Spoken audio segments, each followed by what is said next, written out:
Every single night, 50 million Americans wake up to use the bathroom. Not once, but 2, 3, sometimes 5 times. And here is what nobody is telling you at your doctor's appointment. In 80% of those cases, your bladder is completely healthy. It isn't the problem. And the pills, the supplements, the herbs you've been taking for your prostate or your bladder, they're aimed at the wrong organ entirely. Subscribe to Dr. Waterling right now and hit that like button. It takes 5 seconds. We're working toward 1,000 subscribers, and we're building this channel on one principle. The system makes money when you stay sick, not when you get better. What I'm about to tell you, nobody in a clinic waiting room is going to say. 3 in the morning, your apartment is completely still. You finally sank into that deep, heavy sleep, the good kind, and then the signal comes. Faint at first, somewhere at the edge of your awareness. You try to roll over, you try to think about something else, but the pressure builds. You throw back the covers, drop your feet onto the cold floor, and shuffle to the bathroom like a zombie. You squint against the light, you do what you came to do, you come back to bed, and sleep is gone. Your mind is running. Work, the mortgage, the kids. You lie there for an hour, you finally drift off, and it happens again. Second time tonight, you wake up in the morning shattered, heavy-headed, and you pour coffee into yourself all day just to function. I see this in the eyes of hundreds of patients who walk into my practice,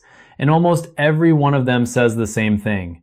Doc, what can you do? It's just age. Everybody gets up at night. Let me be direct with you. That is a lie. It is a dangerous illusion, and it needs to be shattered right now. Getting up at night to urinate is not normal. Not at 40, not at 50, not at 70.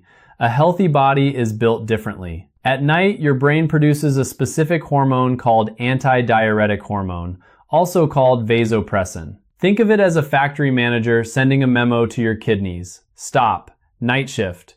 Concentrate the urine, reduce the volume, run in economy mode. That mechanism is precisely what allows a healthy person to sleep 7 or 8 hours straight without a single interruption. When that mechanism breaks down, it is not a minor inconvenience. In medicine, the condition is called Nocturia, which simply means urinating repeatedly during the night. And it is a diagnosis. If you get up once a night, that is a warning signal. If you get up twice or more, that is an alarm going off. Because every single time you wake up, your pulse jumps, your blood pressure spikes, and you interrupt the phase of deep sleep. The phase in which your brain clears out metabolic waste products, neurons repair themselves, and your heart genuinely rests. Years of losing this phase is a direct path to hypertension, depression, and accelerated brain aging. Clinical research shows that nocturia stresses the cardiovascular system faster than smoking. That is not an exaggeration. That is data from published clinical studies. Now, here's the most important thing I want you to hear right now. When patients come to me with this complaint, most have already decided they know the cause. Men say, "Doctor, it's my prostate. I'm sure of it." Women say it's menopause, prolapse, chronic bladder infection. They've been drinking diuretic herbal teas, taking antibiotics,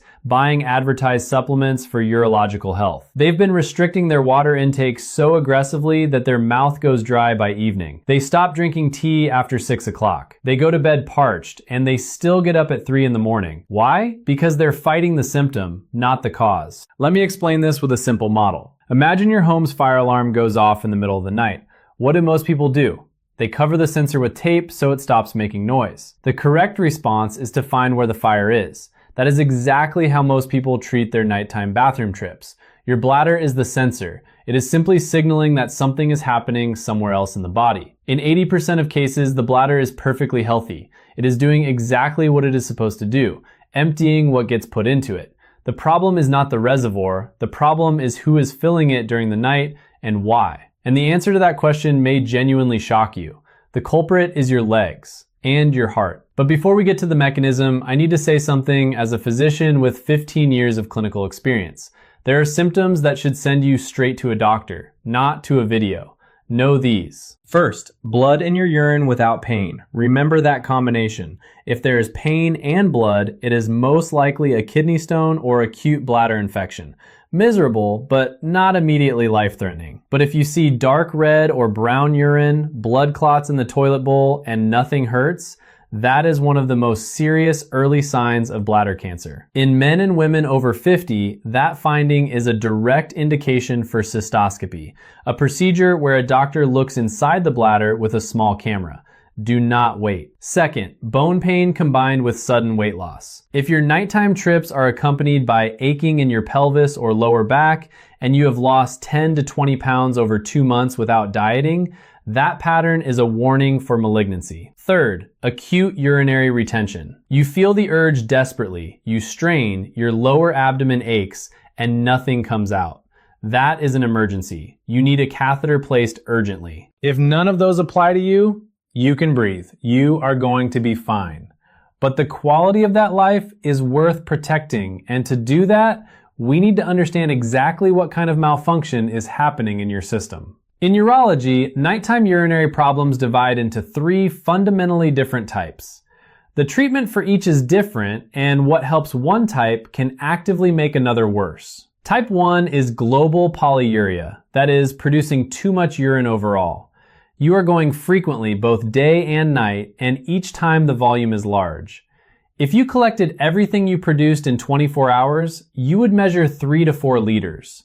There are usually 2 causes. First, you are simply drinking enormous amounts of fluid, walking around all day with a water bottle, thinking more is always better. The physics is simple. Whatever goes in must come out. Second cause is diabetes, either type 2 diabetes, where glucose pulls water with it, or central diabetes insipidus, which involves a hormone disruption in the brain. Urine in this type is usually pale, nearly odorless, and you go just as often during the day as at night.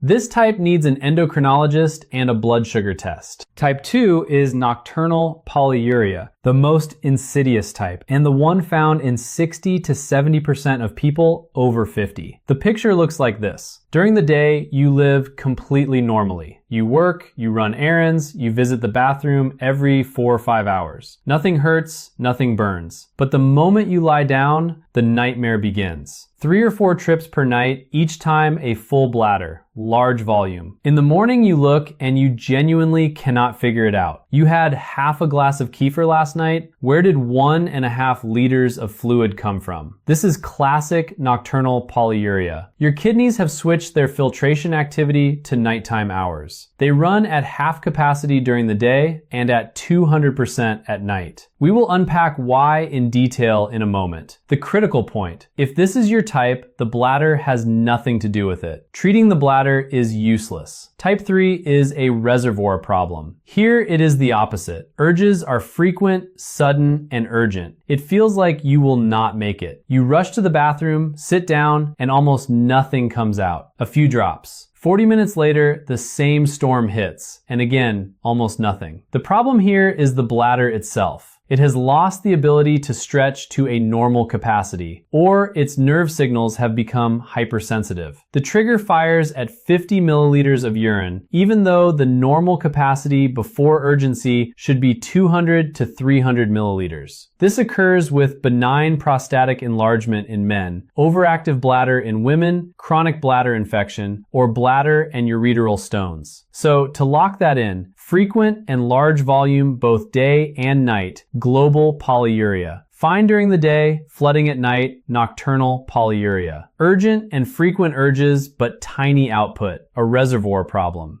Identified your type? Keep it in mind.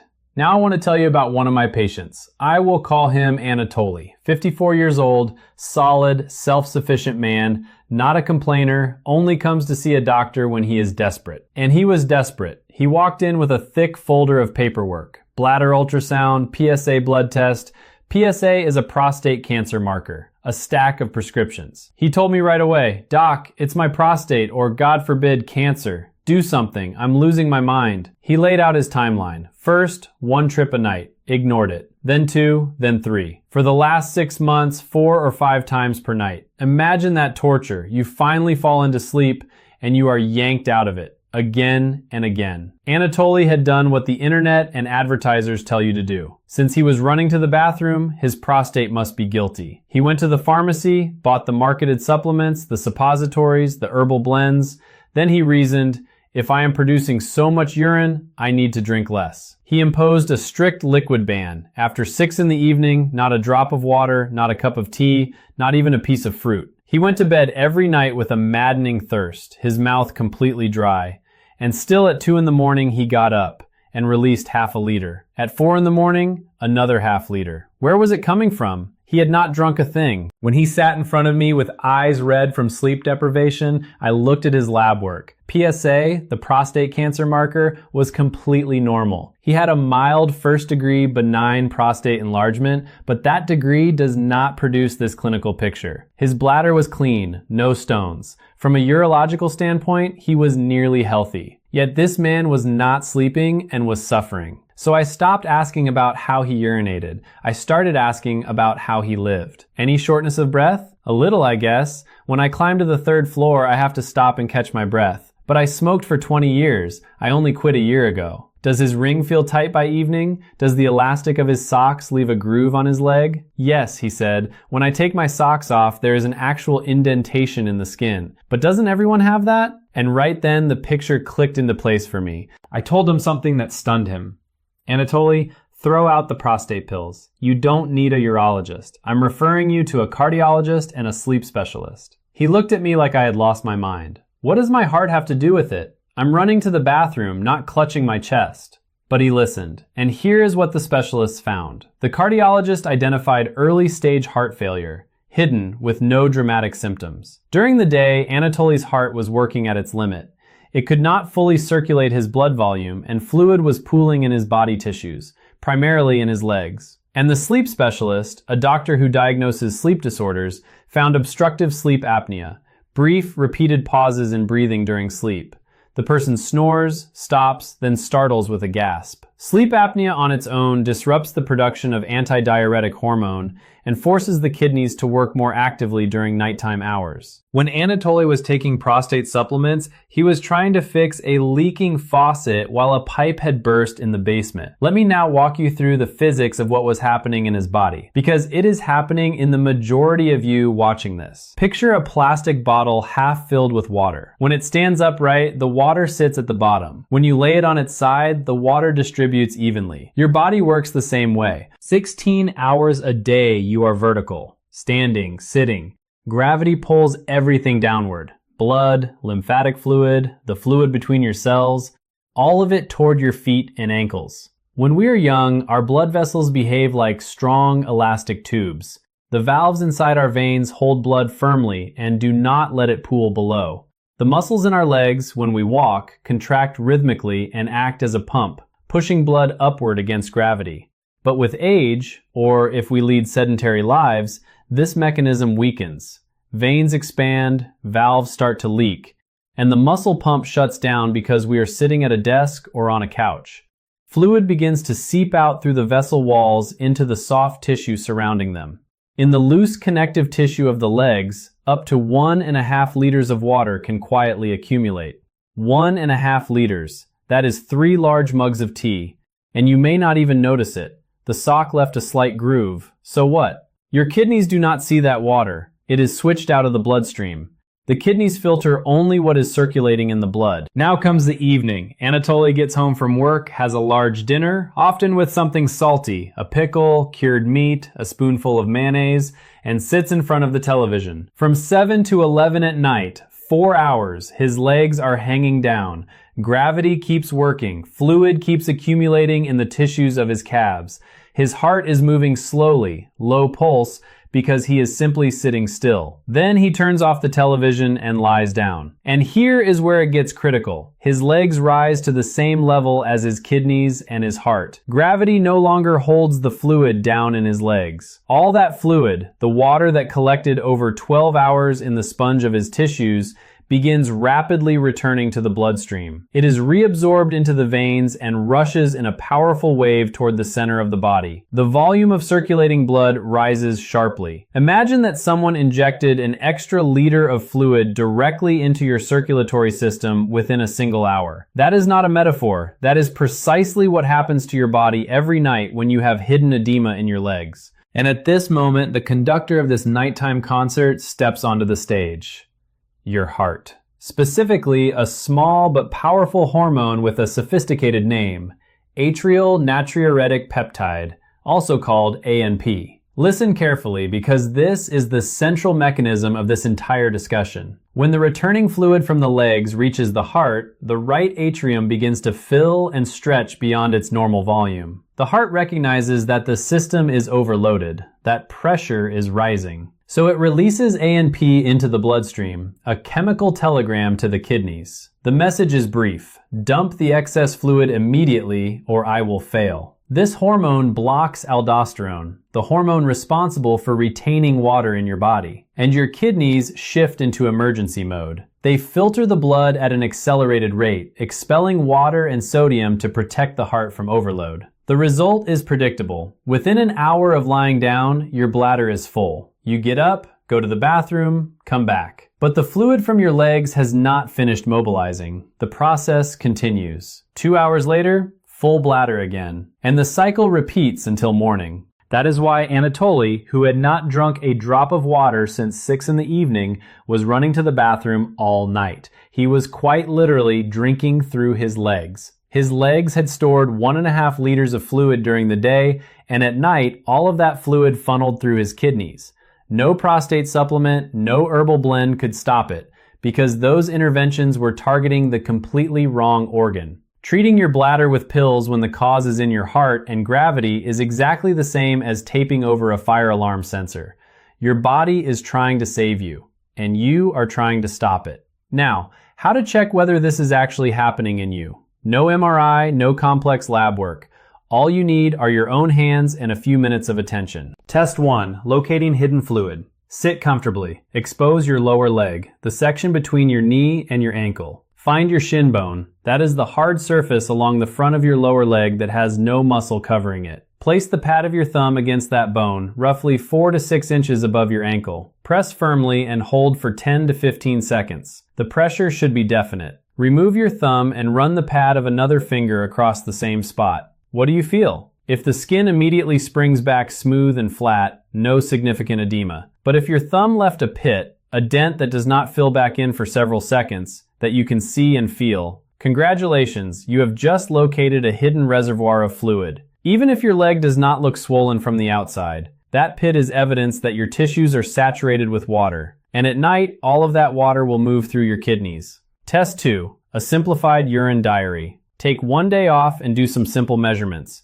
Get any container with volume markings. A measuring cup will do. Record your urine output separately, daytime and nighttime, including the very first urination immediately after waking in the morning. Add the numbers. If your nighttime urine output exceeds 33%, more than 1/3 of your total daily output, that is officially called nocturnal polyuria. A simple example, over 24 hours you produce 1,500 milliliters. If 500 milliliters or more of that came at night, this is your situation. Your kidneys have inverted their schedule because of edema or a hormonal disruption, not because of your bladder, not because of your prostate, because fluid is redistributing incorrectly through your body. If both tests come back positive, the pit on your leg stays, and at night you are producing large amounts of pale, dilute urine, we can relax. Your bladder is most likely completely fine. You do not need surgery, expensive procedures, or lifelong medication.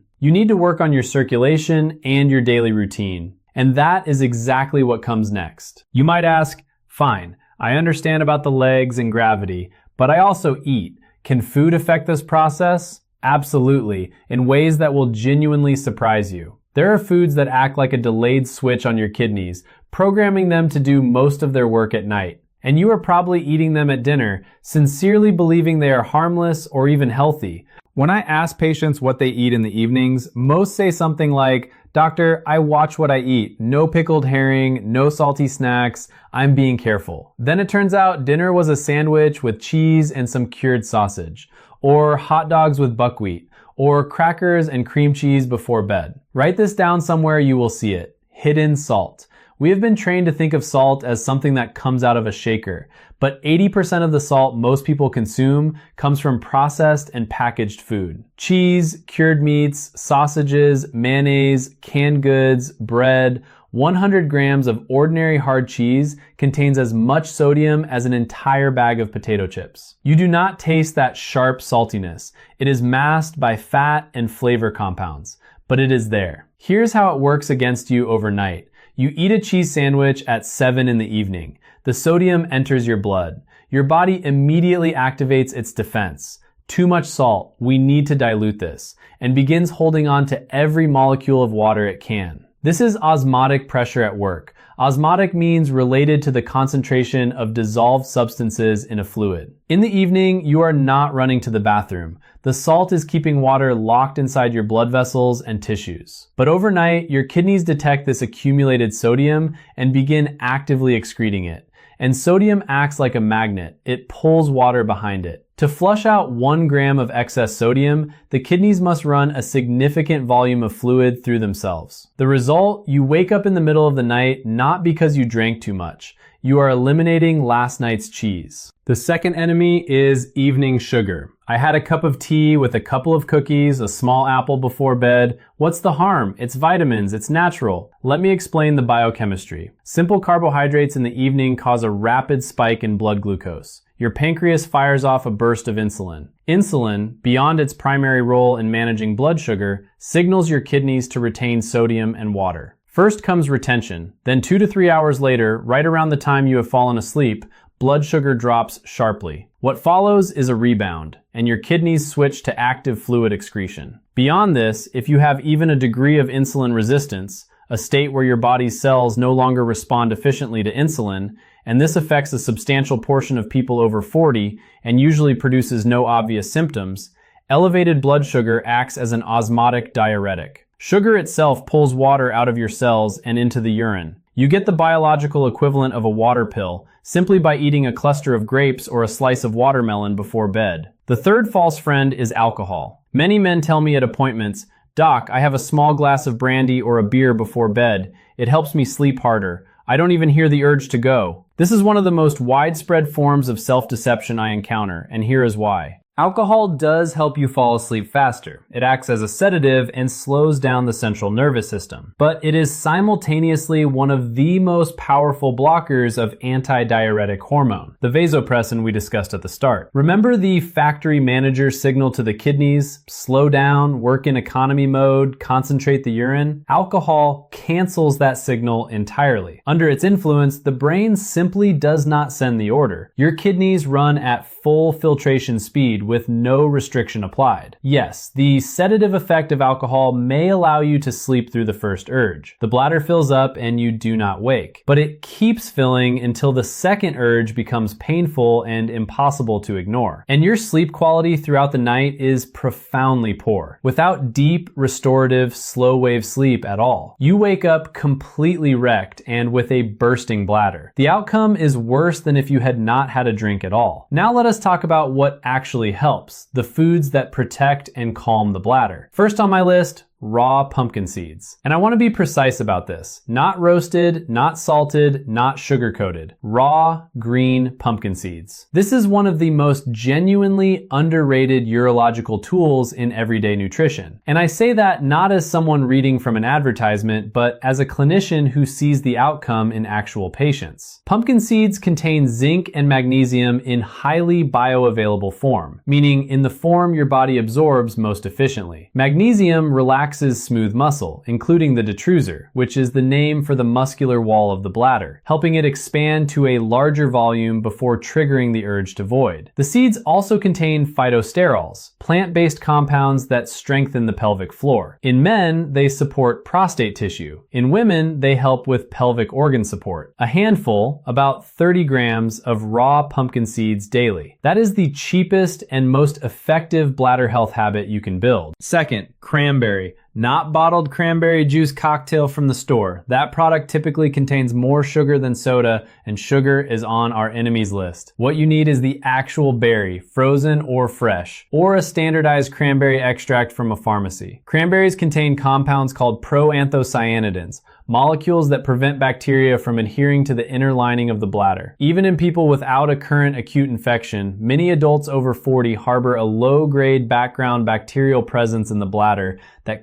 chronically irritates nerve endings. The bladder becomes hypersensitive. A small amount of urine arrives and it screams, "Empty me now." Cranberry reduces that chronic background irritation and calms the lining. Add a handful to oatmeal or to unsweetened tea. Third, adequate dietary fiber. The connection here is purely mechanical, and I will keep it simple. Chronic constipation means a chronically bloated, gas-filled colon pressing against your bladder. They share the same pelvic real estate, and space is limited. An overloaded colon behaves like an aggressive neighbor. It pushes and compresses your bladder constantly. The bladder, squeezed from outside, signals fullness even when it is barely a quarter full. Vegetables, cabbage, greens, zucchini, bran, these regulate bowel function. An empty colon at bedtime gives your bladder room to expand properly while you sleep. It can fill to a reasonable volume before it needs attention, and it will not bother you ahead of schedule. Practical nutrition summary: eliminate hidden salt in the evening. Remove cheese, cured meats, and condiments from dinner. Eliminate evening sugar. No fruit, baked goods, or sweetened drinks after 6 o'clock. Put down the nightcap of beer or spirits. Add a handful of raw pumpkin seeds during the day and a small portion of unsweetened cranberry. Anatoly did only that. He replaced his dinner of sausage and cheese with a vegetable and chicken salad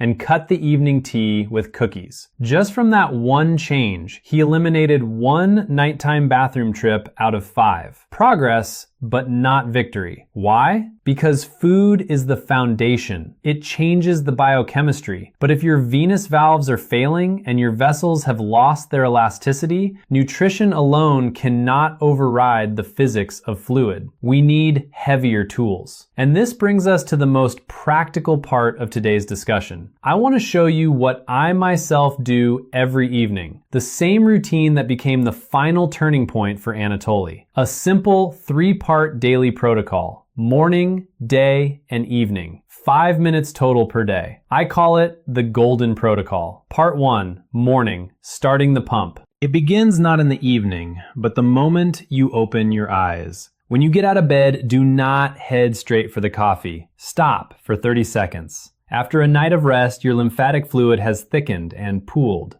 We need to move it from the very start of the day so that by evening, your legs are primed and ready, not prone to pooling fluid. Do what is known as McCoulin's vibrational exercise. Stand upright, feet shoulder width apart. Rise up onto your toes, just 1 to 2 centimeters, and then let your heels drop back down to the floor with a light, firm impact. You should feel a mild vibration traveling from your calves up through your thighs and into your abdomen. Repeat this 30 times at roughly 1 drop per second. That is 30 seconds of your morning. What is happening physiologically? Inside your veins are small valves, folds of tissue that prevent blood from flowing backward and pooling downward. With age and inactivity, these valves can become sluggish and begin to fail. The rhythmic vibration of this exercise literally shakes them back into action, encouraging blood to move upward against gravity. That is the best prevention for evening leg swelling, and it starts at 7 in the morning. If standing is difficult for you, painful knees, back problems, there is a floor version. Without getting out of bed, raise both your arms and legs straight up and shake them with small, rapid movements. Like a beetle flipped on its back. Yes, it looks ridiculous, but it activates lymphatic drainage within 60 seconds, and the clinical result is entirely real. Part 2, daytime, the waterfall method. One firm rule. Picture a graph of when you drink fluids throughout the day. For most people, it looks like a hill with the peak in the evening. They come home from work and pour 3 cups of tea back to back. We need to shift that hill far to the left. 70% of your total daily fluid intake should happen before 4 in the afternoon. A glass of water immediately after waking. A water bottle at your desk during work. Tea and soup at lunch. After 4, we turn the tap down. Not off.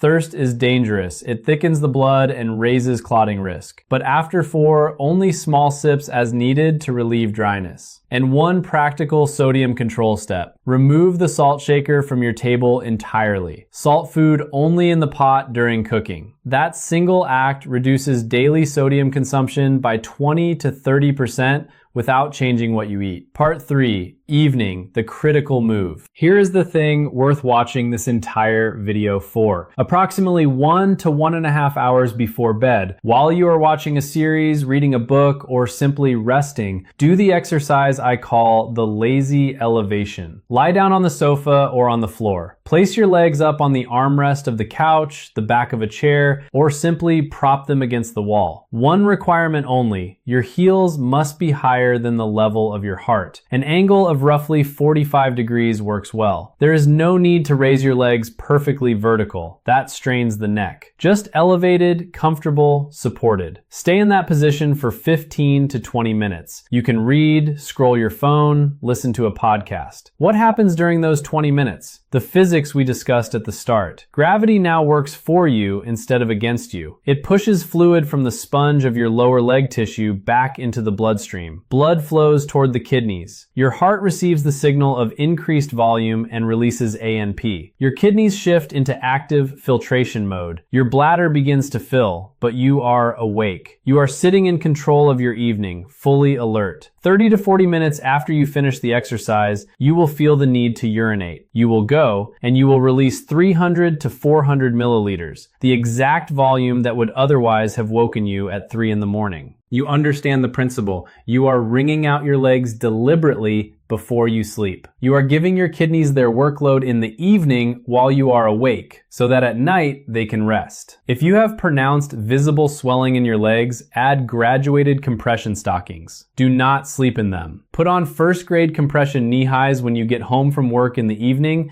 and wear them until your shower before bed. They simply prevent fluid from pooling in the lower leg tissue during the evening hours. One final piece, strengthening the valve. When you are already in bed, lights out, eyes closed, do 20 to 30 repetitions of Kegel exercises. But 90% of people do this incorrectly. They squeeze their buttocks, tighten their abdomen, clench their thighs. That accomplishes nothing. How to do it correctly. Imagine you are trying to prevent passing gas. Or imagine pulling your perineum, the region between your legs, upward like an elevator rising from the ground floor to the 5th. Your abdomen must remain completely soft, buttocks relaxed. Only the pelvic floor works, the internal muscle group invisible from outside. Contract, hold for 3 seconds, slowly release. 20 to 30 repetitions. This exercise sends a signal through the nerve endings of the pelvic floor directly to your brain. Muscles toned, valve holds, the system can rest. The neurogenic overactivity of the bladder, the state where it fires an alarm at every small sensation, decreases. The bladder stops panicking at minimal urine volumes and begins operating in a normal, calibrated mode. That is the complete protocol. Morning, 30 heel drops. Daytime, 70% of fluids consumed before 4 o'clock. Evening, 15 minutes legs elevated, then bathroom, then lie down and do the elevator with your pelvic floor.